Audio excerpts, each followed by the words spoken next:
Good morning, beautiful people. I hope that you are well. If today isn't well, I know that you can change it. Today we are going to talk about Samuel chapter 3. Samuel was ministering unto the Lord before Eli, which was the priest. We talked about him yesterday. And the Lord came unto Eli and told him, your children are out of natural order and you haven't said anything to them. You kind of like putting them before me. And at this point, this is what has to happen. And none of the men in your family, in your house, are going to grow old because of this. And this is what I'm going to do. So he gave him a whole entire spiel. Go and read it. So he went and laid down. And he said, hey, Samuel, it's time for you to lay down as well.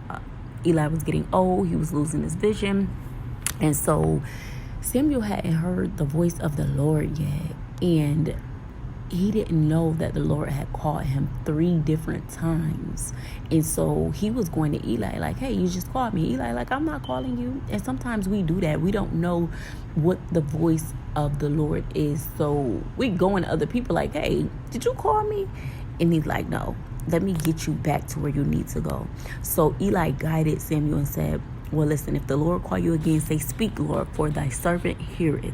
So he went to lay down and he was able to get the vision that God had for him to be able to say, hey, I know that you've been faithful. Thank you for that.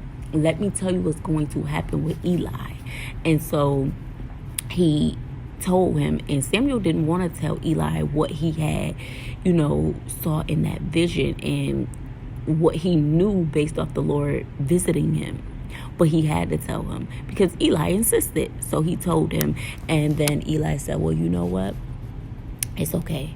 Whatever is appearing to God as good, let it be. Let it be.